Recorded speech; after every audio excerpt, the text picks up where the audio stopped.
Hi everyone, usually আমি daily vlog তেমন একটা করি না, বাট আজকের ভ্লগটাকে কাইন্ড অফ ডেইলি ভ্লগই বলা চলে। এনিওয়েজ, সেই দিনটা ছিল অনেক অনেক বৃষ্টির।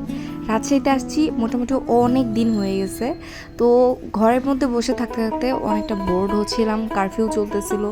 তো নানি হঠাৎ করে পরে বলল যে চলো তোমাদেরকে গ্রামের বাড়ি থেকে ঘুরে আনি।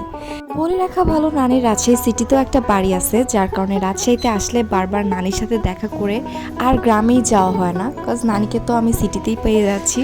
তো এইবার কাইন্ড অফ ঘোরার জন্যই আমরা চলে যাই নানির বাড়িতে, গ্রামের বাড়িতে। অ্যাজ অল অন সাডেন প্ল্যানে যেহেতু আমরা যাওয়ার জন্য প্রিপেয়ার্ড হই, সো আমরা ব্রেকফাস্টটাও বাসা করার টাইম পাই নাই, একদম সকাল সকাল বের হয়ে যাই। সো আমরা বাইরে বের হয়ে একটা পিৎজা খেয়ে নিই, অ্যান্ড দেন আমরা আবার রওনা দিয়ে দিই। And look at the pizza, how much more cheesy it was, just amazing pizza ছিল। আর উপর দিয়ে তো ওভারলোডেড চিকেন ছিলই। এনিওয়েজ, পিৎজাটা আমার কাছে অনেক অনেক মজা লাগছে। অ্যান্ড দেন আমরা তো আবার বের হয়ে গেলাম বাড়িতে যাওয়ার, রওনা দেওয়ার উদ্দেশ্যে। নানির বাড়িতে এতদিন পর যাচ্ছি, অনেক অনেক এক্সাইটমেন্ট কাজ করতেছিল। আর তার সাথে এরকম ওয়েদার, আমরা জাস্ট গান শুনতে শুনতে যাইতেছিলাম, কি যে ভালো লাগতেছিল জাস্ট বলার বাইরে। যাই হোক, দেখতে দেখতে আমরা চলেই আসলাম নানির বাড়িতে। অ্যান্ড আমাদের যেতে ওইখানে 45 মিনিটস লাগছিল। ইউজুয়ালি 45 মিনিটসই লাগে যদি রাস্তায় রাশ না থাকে। এনিওয়েজ, অনেক দিন পর নানির বাড়িতে আসলাম। এই হইলো আমার নানির বাড়ি, গ্রামেরটা, যেটা অনেক আমার ভালো লাগার একটা জায়গা। অ্যান্ড এই বাড়িটা দেখে কে বলবে যে এই বাড়িটাতে কেউ থাকে না। ইউজুয়ালি যখন নারীরা হচ্ছে ছুটির টাইম পায় বা যখন যখন মন চায় তখনই চলে আসে, সপ্তাহে একবার কি দুইবার আসে। বাট তারপরও যে বাড়িটা এত সুন্দর হয়ে থাকে জাস্ট বলার বাইরে। হাউএভার, লাস্ট অলমোস্ট 2 বছর হয়ে গেছে ফাইনালি আমি আসছি, এটা তো বলাই হয় নাই। অনেক অনেক দিন পর আসার জন্য, মানে এই জন্য আরও হয়তো এক্সাইটমেন্ট কাজ করতেছে, আরও ভালো লাগতেছে। এনিওয়েজ, আমি ইউজুয়ালি এই রুমটাতেই থাকি যদি আসি। আর এই রুমটা থেকে অসাধারণ মানে একটা বারান্দার ভিউ পাওয়া যায়। অ্যান্ড চারিদিকে গাছপালা কী যে সুন্দর লাগে জাস্ট বলার বাইরে।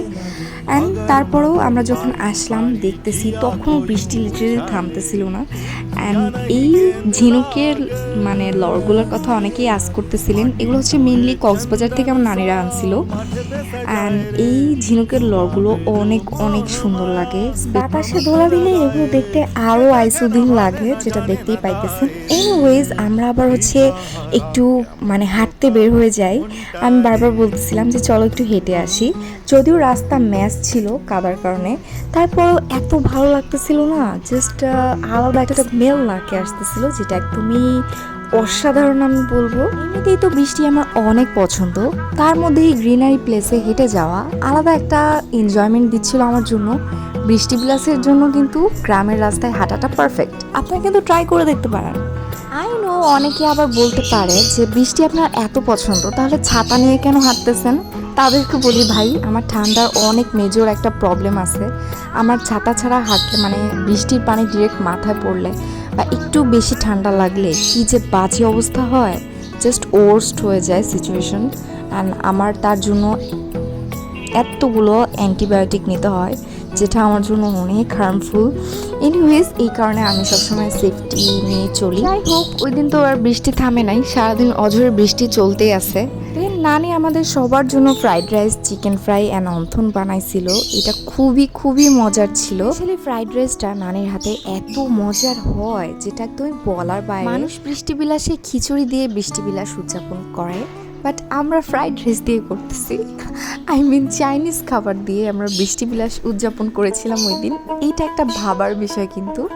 এনিওয়ে, খাওয়া দাওয়া করার পর টিভি দেখতে আসছিলাম, বাট বৃষ্টির কারণে এত ঝিরঝিরে ছিল টিভি, যেটা একদম বলার বাইরে, আমরা টিভি দেখতে পারি নাই। দেন বিকালে নানি আবার আমাদের জন্য চটপটি বানায়, আর নানির চটপটি তো আরও মজা, যাই বানাক না কেন নানির চটপটি সবসময় মজা হয়। আর তার সাথে মোংলাইও ছিল, খুবই ভালো একটা নাস্তা ছিল সেই দিন বিকালের। অ্যান্ড তারপর বিকাল বিকাল আমরা আবার ছাদে উঠি। অ্যান্ড ছাদে ওঠার পর আরও অনেক ভালো লাগতেছিল, কতদিন পর যেই ছাদে উঠলাম একদমই অনেক ভালো লাগতেছিল। আর তখন অলরেডি সানসেট হবে হবে এমন একটা অবস্থা, তার সাথে চারিদিক থেকে এত পাখির চিরপিং শোনা যাচ্ছিল। Anyways, that was all about my blog for today.